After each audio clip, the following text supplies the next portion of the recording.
Hi, I'm Bill Cunerty and welcome back to myfootballmentor.com. For our plays of the week, for the next few weeks, I'm going to show you the empty offense and how we used it to great advantage, not only as a passing formation, but as a running formation, something you can do when you're trying to bleed the clock, something which you can run this as your every down offense. But I really enjoyed it when we were trying to play fast-paced, up-tempo offense. The basic play out of this empty is called 88 all spot. Now, where does the 88 come from? We would always give the two wide receivers numbers in our passing tree. And if you haven't used a passing tree, all the odd numbers break outside. The 1 is a quick out, the 3 is a sideline, the 5 is a comeback, the 7 is a corner. The inside breaking routes, 0 is a hitch, 2 is a slant, 4 is a curl, 6 is a dig, 8 is a post. So in this empty shell, these two guys can be your running backs, or you could use 5 wide receivers. It doesn't matter.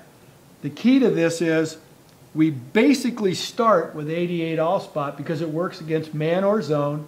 It works against drop 8 or bring the house. And here's how it starts. Our quarterback is in the shotgun. The two inside slots are 3 yards off the tackle and 1 yard in the backfield. The split for the 2 wide receivers, if the ball's in the middle of the field, those guys are going to be out on the painted numbers. So essentially we're trying to use all 53 1/3 yards. This inside receiver on the 3 receiver side is kind of the joker. He's going to give us a lot of possibilities.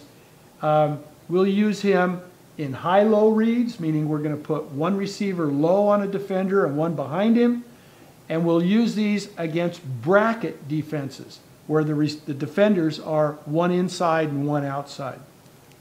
Quarterback comes to the line of scrimmage, and our progression again, he's going to look and see how many safeties there are lined up against this empty set. If there's 1 safety back there, he knows with 1 safety back and 5 eligible receivers, that means 6 guys are covering the pass. That only leaves 5 guys to rush the passer, and we have 5 blockers in the offensive line. We kind of like that. If he sees 2 safeties back there and 2 corners covering the wide guys, we have 7 guys in the box, but we still have these 3 inside receivers. So now we think we're probably only going to get 4 guys rushing the passer. The one that always would light the quarterback's eyes up is if he came to the line of scrimmage and saw no safeties back there. We call that cover 0.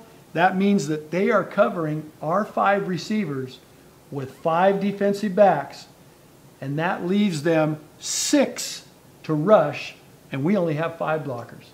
Now you say, well, that doesn't add up. Well, we would call our blocking scheme so that one of the defenders rushing the passer was the responsibility of the quarterback. Say, that's my guy, and I'm going to beat him with the throw. The base for all of this empty formation offense was based on these 2 quick posts. Some people call them skinny posts. We have them break at 10 yards, and we have them force the hash marks. 10 yards and break inside. That's the 8 and the 8 in 88 all spot.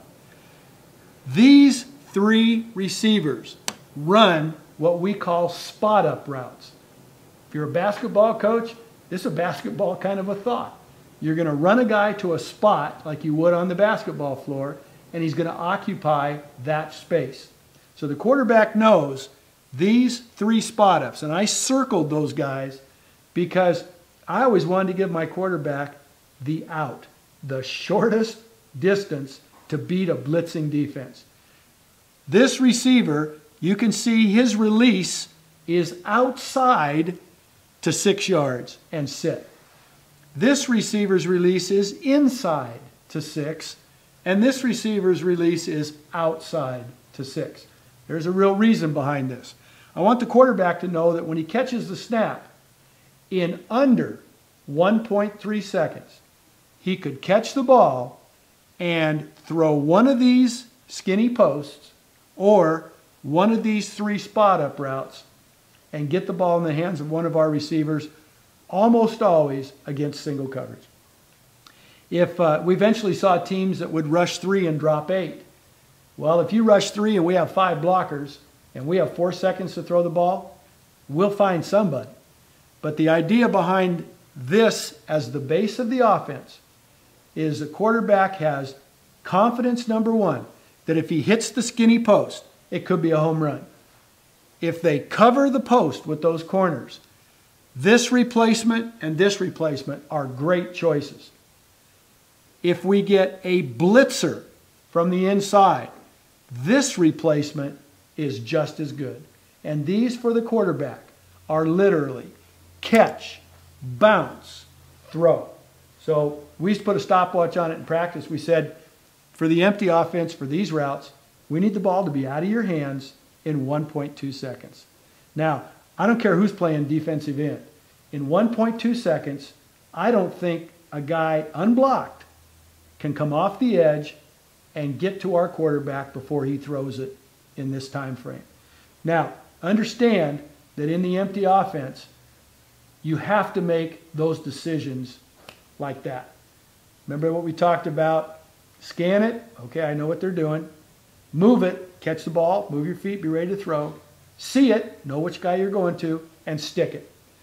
If you hit these kinds of passes against a blitzing defense, and you do it consistently, you know what you find? They stop blitzing. They start dropping, which gives us more time to throw the ball. Now, obviously, whoever has this little marker last, offensive coach or defensive coach, they win because you get to trump whatever the other guy says.